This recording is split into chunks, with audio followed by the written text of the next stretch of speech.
Hello Revolution golfers, this is Martin Chuck and I'm coming to you from the Raven Golf Club in sunny Phoenix, Arizona.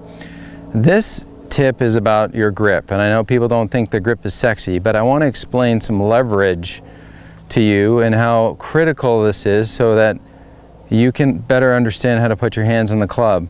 If you walk down the tour range, you're going to see a bunch of lovely grips by and large. There's a couple of funky ones out there, but by and large you're going to see some hands that go on the club pretty peacefully. I'd say pretty neutral. If anything, that lead wrist might be a fraction strong, it might be a fraction weak.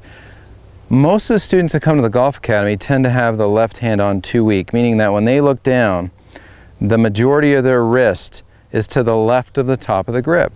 Well, I'm not saying turn your hand to where the logo on the glove faces the camera.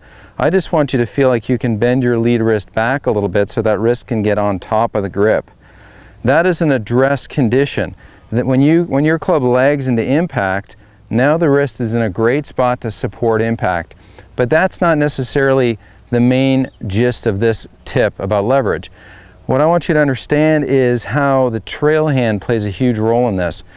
We get a lot of folks that come to the golf school and they take their trail hand and they put it really under the grip in this manner. We call this holding the taco, like they're going to eat a taco at a taco shop. The right hand is really underneath the grip, and maybe that's from learning how to do the interlock grip going webbing to webbing, because we see that a lot here. But when you put your hands on it, we want you to feel the reason why you want to get your hands on is to get this leverage condition. And you can see if I walk up close to the camera, now my trail arm is on top of my left or my lead arm, and I can put some leverage down into this inert arm. The lead arm's a swinger, the trail arm is a pusher. This is pushing. If I have my hand underneath in this super strong underneath taco hold, I like to call it, then I really don't have a place to have leverage onto my lead arm. So for those of you learning how to put your hands on, or maybe for those of you that have played a while and just want to put your hands on a little bit better, go ahead and set up to the golf ball. And I love the golfer's toolbox right here, because with the golfer's toolbox it's easy for me to see where my target line is and where my ball location's at. So in this condition right here, I've got the club leveraged. I've got my hand on top of this lead arm, and I can have some push down with my trail arm. Ben Hogan wanted 3 trail arms, 3 right arms, so he could better push that inert swinging arm down through impact.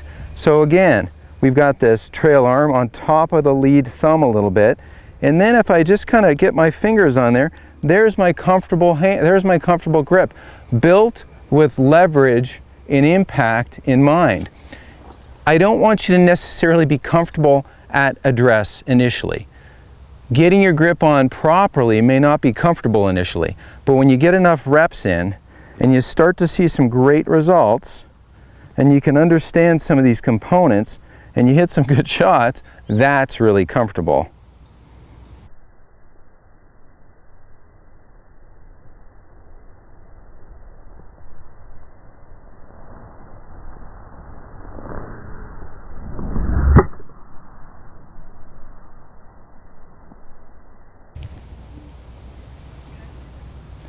Here's one down the line. So I've got my trail arm on top of my lead arm, and you can go ahead and build your grip from here if you want to really feel that relationship of that leverage condition.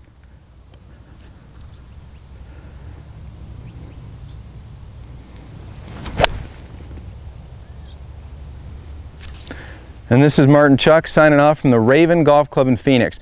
And if you love to practice, it doesn't get any better than the Raven. You know, you can join the practice club at the Raven for less than $2 a day and hit as many golf balls as you want to. If you live in Phoenix or you're going to visit Phoenix for any extended period of time, the Raven Practice Club is for you. Check out ravenphoenix.com.